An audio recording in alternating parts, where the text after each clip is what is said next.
Impi yabomdabu isethunjini, isahluko 13 part 3, page 240.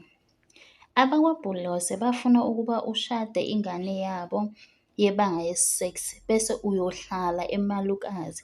Yimpi leyo ngane yakwethu. Ukube umfana wabo ubefundile bengeke neze bavume ukuba ashade nawe. Angikusoli ukuthi wena uthi bewuthanda ukushada noMandla. Lokho kwenziwa ukuthi kunendlala yabafana abakahle abasezingeni lakho ngokwenza, ngokucabanga nangemfundo. Phela abafana abakahle bafana nezindawo zokupaka izimoto. Ezinhle uthola ukuthi sezithathiwe zonke. Uma zithathiwe kungcono ukuba ungapaki kunokuba usale usuzilahlela ekupakeni eweni. Kuyingozi ukupaka endaweni engaphephile nengafunwa umuntu. Ngiyakwenqaba ukuba ngikuvumele ukuthi ngoba kunendlala yabafana abakahle sale usuzilahlela. Ungazilahleli vukozithathe ngane yakwethu. Ungalingi ushade umuntu ongaphansi kwezinga lakho lokwenza izinto. Ngeke uze ukuthole ukuqhubekela phambili nokuthuthuka. Uyoba yimbondela yosizi namafindo. Uthando aliyona intandane dadewethu. Luzalwa nentuthuko, nokunethezeka, nokuzinikela, nokuzimisela, nokubekezela kanye nokubambisana. Ukungabibikho kwalezi ezinye izinto kudala ukuba uthando luzace, lugule bese luyaphela. Uma ungitshela ukuthi lo Mandla wakho uthatha amahora amane esula izicathulo, ngithola umbono womuntu onjengomfushane. Bengothokoza ukuthi uMandla wakho usebenzisa leso sikhathi ezithuthukisa ngezindlela ezithile, eshayela ogandaganda, efunda ukukhanda izimoto noma ethengisa amaklabishi. Ngithola isithombe sobusuku kulo Mandla wakho owazi indwangu kodwa engazazi izinto ezithuthukisa imiphakathi yakithi. Impi yabomdabu isethunjini dadewethu. Lo Mandla wakho ngumbangandlala ngeqibhodwe uqobo lwakhe. Angiboni ukuthi benizomisa kanjani noMandla wakho kule mpi. Bekuzothi ungawungenisa endlini lombangandlala bese ukwenqabela ukuba ufunde noma usebenze. Ngaleyo ndlela benizoncela izithupha wena nabantwabakho ngenxa nje yokuthi wena wazilahlela wangazithanda. Uma uzithanda zikhethele okungconywana. Uma uzithanda yihlomele impi yasethunjini ngokukhetha umendo oyoligcwalisa ithumbu lakho nezingane zakho. Kuligunya lethu ukuba uma wena sewukhetha ozoshada naye, nathi usitshele usibuze ukuthi thina siyafuna yini ukuba abashana babe nobaba ongulowo muntu, noma nathi siyavuma yini ukuba nesihlobo esinjalo, noma izingane zethu nazo zothokoza yini ukuba nomalume onjengalowo muntu. Ukhumbule ukuthi umuntu okushadayo woba ngubaba wezingane. Zicabangele lezo zingane. Woba umalume wezingane ezithile. Zicabangele lezo zingane futhi. Mina-ke ngithanda wazi ukuthi ngiyalisebenzisa leli gunya lami. Ngakho ngithi ungalokothi uqome umuntu mina ngingasebenzisanga igunya lami ngokusho ukuthi mina ngithini. Mina ngikutshela konke futhi ngibatshela konke engikwenzayo abafowethu. Nogogo uMakhumalo ngangimtshela konke. Kufanele bazi uma singaqhuba kanjalo dadewethu singaphepha kulaka olugakaza izingane zabantu laphaya emnyango. Zivuma phansi nje lezi zingane ngoba ziyibamba zodwa lempi edinga ukubanjiswana. Zilwa impi yebutho lonke zizodwa. Mangiphetha ngokuthi siyakuthanda ngane yakithi. Uthando lwethu lusenza ukuthi sonke sithi vuka uzithathe ntombazane. Ungazahluleli bese uzigweba udilika jele lezinhlupheko ngenxa nje yokuthi wawa. Sonke siyawa. Okukhulu ukuthi sivuke. Iningi labantu besifazane lithi lingawa bese lizahlulela, lizibone lizilahlwa into yokusukulela lizibone liyizilahlwa, into yokusulela izinyawo. Umuntu akalahlwa engesona isikhumba senja. Thina abantu besifazane abamnyama singamagugu alesi sizwe, siyingcebo yabomdabu, siyikusasa lamathemba. Ngakho singazilahli ngokuzahlulela labo dikilikajele abagcwele emphakathini. Vuka uzithathe. Nazi izandla zethu nezabafowethu sizelula, zibambe, wenyuke. Ngiyambonga umalumekazi ngokuba akwenqabele ukuba ushade noMandla, kodwa kangihambisani naye ukukuvimbela ukuba utshele uThomas loyo ukuthi angakwethi igama. Kangivumelani futhi naye ekukhonzeni kwakhe abezizwe. Ngiyamhlaba umalume ngokuba akwephuce ububaba osubujwayele. Lokhu zilahla kwakho kubafana kungenzeka ukuthi uzama ukuvala isikhala sikababa osewabhunguka. Uma uke wathola iyingane wazi ukuthi mina uzithelile ngokubulala, hhayi ngesibhamu kodwa ngalezi zami ezandla. Phela mina ngelusa. Umhlaba ubanzi dadewethu, kuzelwe zonke izindawo. Linda nje ungajahi, womthola owakho uma kwamiswa ngaphezulu ukuthi umthole. Ukufa nomshado kuza ngomiselo, hhayi nje ngokuthanda kwethu kodwa. Ukungabikho kosolwazi besifazane kuleyo yunivesithi yakho nokuba nina niphathwe kabuhlungu kwamfundo akuyona ingozi, yinto eyenziwa ngamabomu ngabagqilazi babantu besifazane. Abantu besifazane bathathwa njengabaphelezeli emizabalazweni yentuthuko mhlaba wonke jikelele. Ubunzima beyethu indaba eNingizimu Afrika benziwa nayibala. Umuntu wesifazane omnyama uyadelelwa, ubekwa ezingeni eliphansi, esulwe, akhishwe, achilizwe kwezentuthuko. Imfundo yonke yaseNingizimu Afrika yenzelwe abesilisa abamhlophe. Ayikafiki ekhaya indlela yabesifazane yokufundisa nendlela yabesifazane yokwazi. Lesi simo sokugaqaza abantu besifazane kwelakithi asenziwanga nguwe. Nawe wasifica sinje. Musa-ke ukuzibeka icala ngokuba uzijezisele into ongayenzanga. Ofanele ukwenze wena ukuba ufune indlela yokulwa nazo lezi zithiyo zakwamfundo eziqonde ukwenza abantu besifazane abamnyama izimbongolo. Woza-ke vuka uzithathe, sikulindele. Vuka uzithathe ntombazane, kawudalelwanga ukukhuma inhlabathi nodaka. Vuka uzithathe nkosazane yakwaNgobane, undiyize njengokhozi, ukushiye ukubhuquza emalazaleni okwezinkukhu. Thina noHlanganisani sikulindele esicongweni semfundo nentuthuko. Angiyena umuntu ohlala ecela izimpendulo ezisheshayo, kodwa kulokho ngicela impendulo esheshayo. Uma kungenzeka ngothokoza uma ngingayithola nge-email.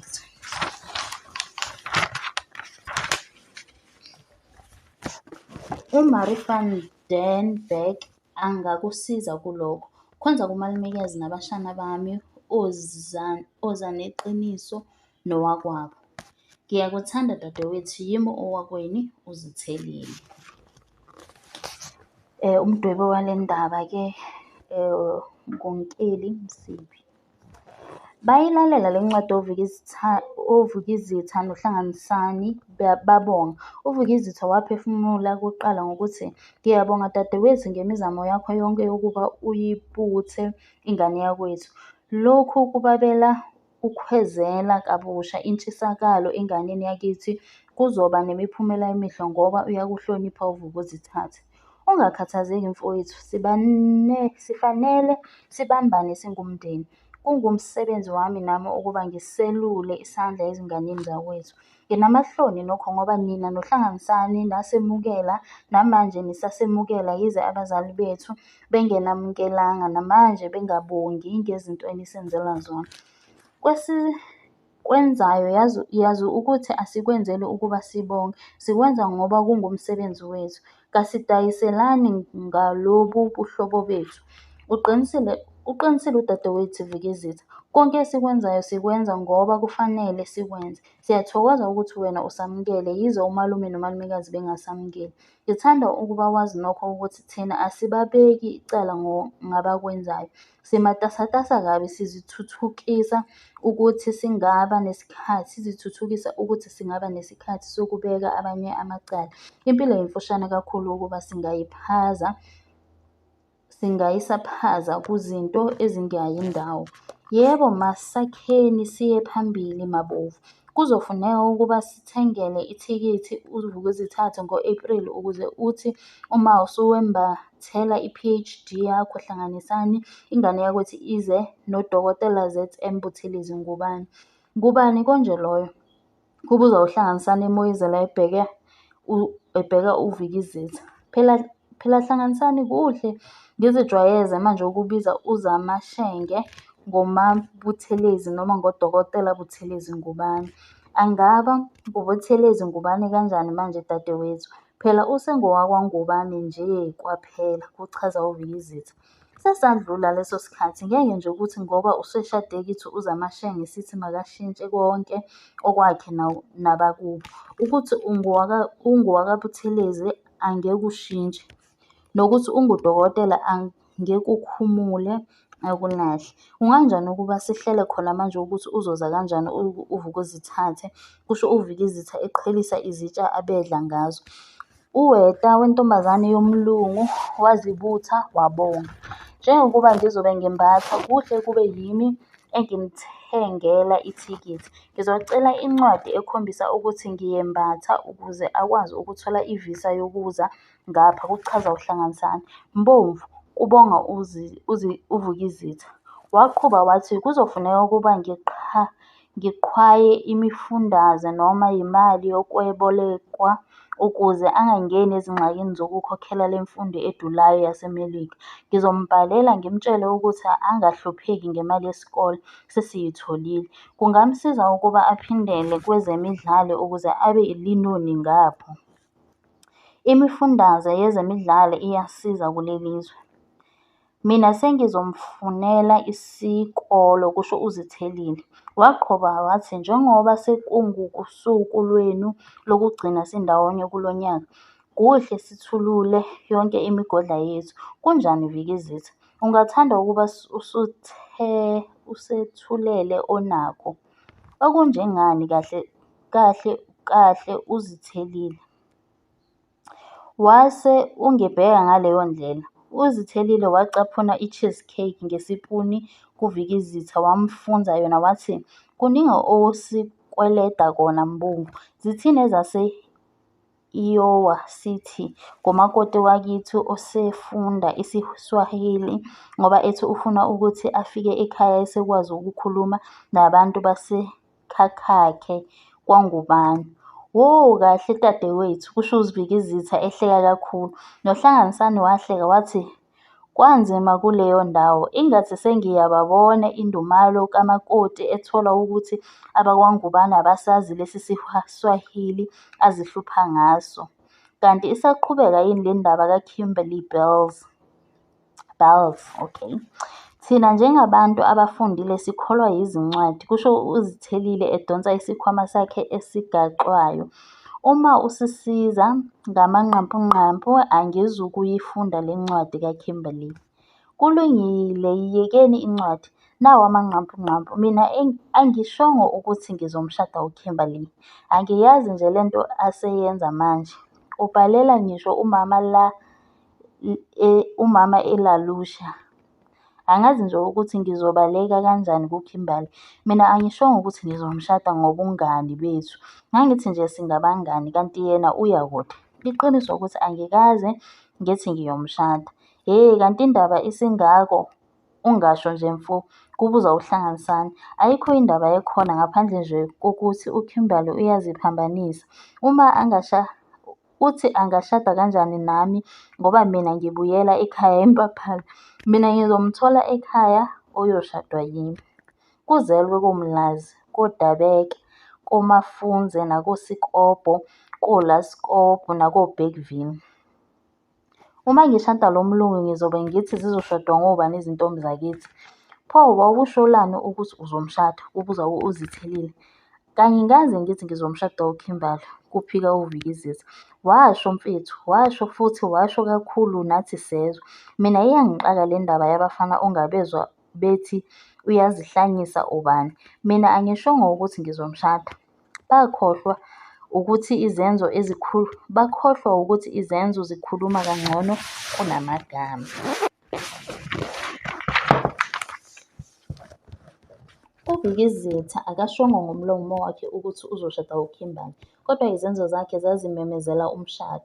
Bebethilileka noKimberley ko-Disney World, ko-Cedar Point nako-Daytona Beach.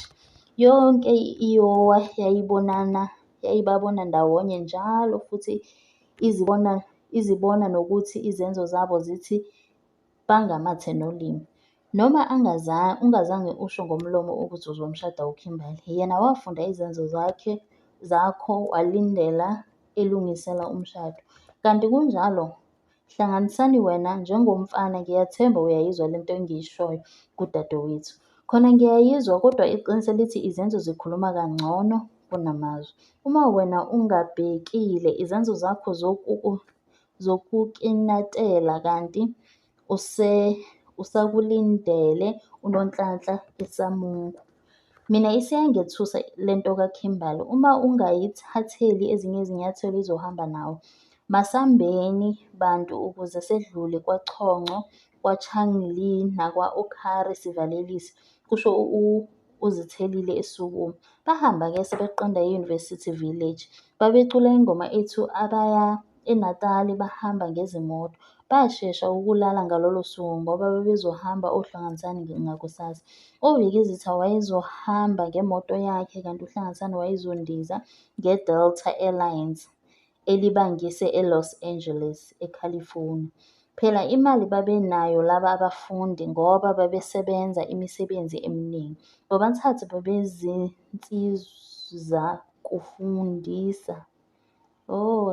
bezinsiza kufundisa. I guess it's teacher's assistant. Babuye babe nemisebenzi yesibili. uHlanganisani yena wayesebenza imisebenzi emithathu.